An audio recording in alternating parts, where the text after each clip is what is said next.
Not everyone loves a vacation lying by the beach and soaking up the sunshine with a good book. Some travelers are unable to enjoy traveling the globe unless there's some risk, adrenaline, or heart-stopping adventures involved. To be a daredevil isn't defined by heights or swimming the depths of the sea. Visiting some of the world's most hazardous locations earns you the title. Without further ado, let us look into 6 of the world's most deadly tourist attractions people should stop visiting. First up, the running of the bulls in Pamplona, Spain. Every year from July 7th to 14th, Pamplona hosts this famous event. It involves 6 Spanish bulls and 6 steers sprinting from Santo Domingo's Corrales to Pamplona's Plaza de Toros, the famous bullfighting arena. Thousands of runners are watched by nearly 1 million spectators throughout the course of the San Fermin Festival. Attending this attraction is free and takes place across an 875-meter circuit. Unless anything unexpected happens, the run should take no more than 2 to 3 minutes to finish. You are warned to not attempt it if you cannot keep up your stamina. According to the website for the running of the bulls, just 16 individuals have been fatally gored at the Spanish celebration since 1910. Goring injuries or getting trampled by other runners are more common, but still unlikely. The butchers were apparently in charge of bringing the bulls in from the ranches in the old days, and the young apprentice butchers began to follow the bull minders, the pastores, as they shepherded the bulls up to the bull ring. They would frequently rush ahead of the bulls in order to urge them ahead. With the passage of time, the event grew in popularity among the general people, and men began to run in front of the bulls rather than behind them, as bull handlers would normally do. Unfortunately, because the bulls are tormented by the bullfighter and enticed to chase the tourists through the streets, they are stabbed to death. An estimated 48 bulls are slaughtered at the end of this 8-day festival. Radiation exposure in the haunting Chernobyl. Even though the horrendous accident occurred over 33 years ago, it still remains one of the most radiologically contaminated places on Earth. Flora and fauna flourish in the vicinity of abandoned houses, playgrounds, and an amusement park. Unsent mail, dinner tables, and baby toys have all been left as they were left 33 years ago. It has a layer of radioactive dust on it that no one would dare to stir. More than 30 people died in the immediate aftermath of the blast, and officials are still discussing the actual extent of the long-term death toll in Ukraine and neighboring nations, where people developed cancer and other illnesses. Radiation levels inside the exclusion zone today vary greatly from one area to the next. Visitors are urged to be informed and cautious while inside the exclusion zone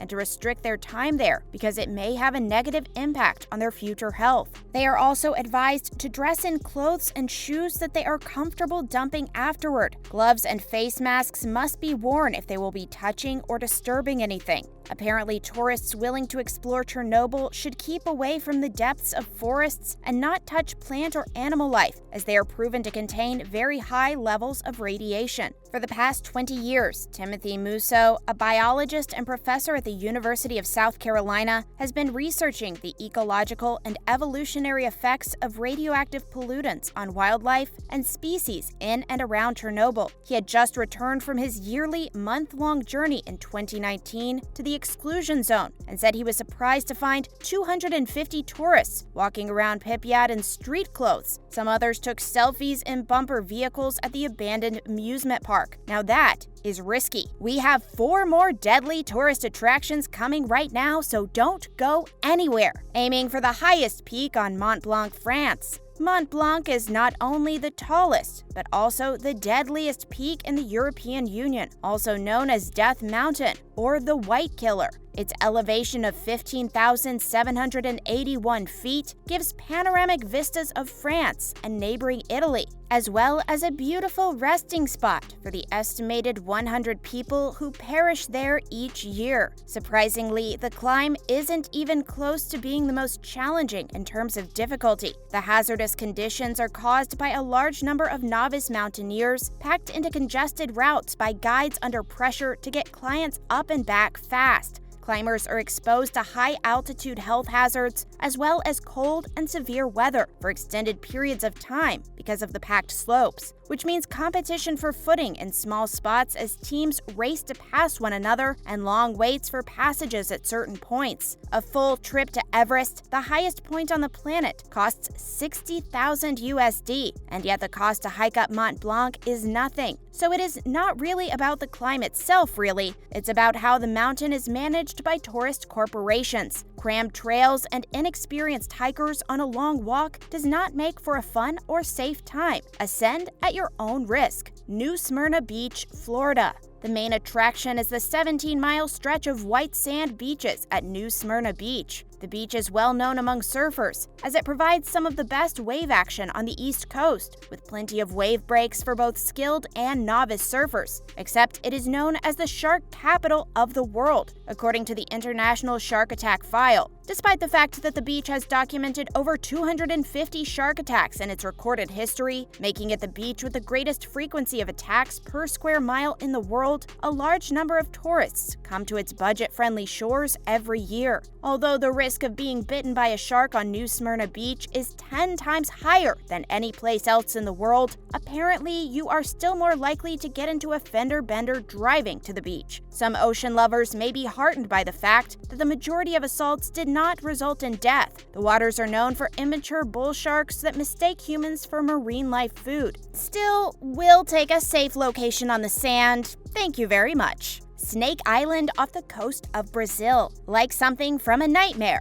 this scary island has the world's highest concentration of venomous snakes. Almost every Brazilian is aware of the island, but few would consider visiting it because it is home to between 2,000 and 4,000 golden lancehead vipers, one of the world's deadliest snakes. The venom of these vipers can kill a human in less than an hour, and many local stories warn of the terrible fates that awaited anyone who ventured into Snake Island. According to legend, a poor fisherman landed on the island in search of bananas, only to be discovered days later in his boat, dead in a pool of blood and covered in snake bites. A few people lived on the island from 1909 through the 1920s in order to run the lighthouse. According to another local legend, the last lighthouse keeper and his entire family were killed when a swarm of snakes slithered into his home via the windows. Although some allege that pirates placed the snakes on the island to protect their riches, the island's high population of snakes grew naturally over thousands of years without human involvement. Sea levels rose enough to isolate the island from mainland Brazil some 11,000 years ago, causing the snakes that resided on the island, most likely Jararaca snakes, to evolve in a different way from their mainland counterparts. It has now been declared illegal to step foot on this island according to the government of Brazil. Although some people still try to check it out, they risk waiting months for approval. Hiking the Half Dome Yosemite National Park. Half Dome is a granite dome in Yosemite National Park, California,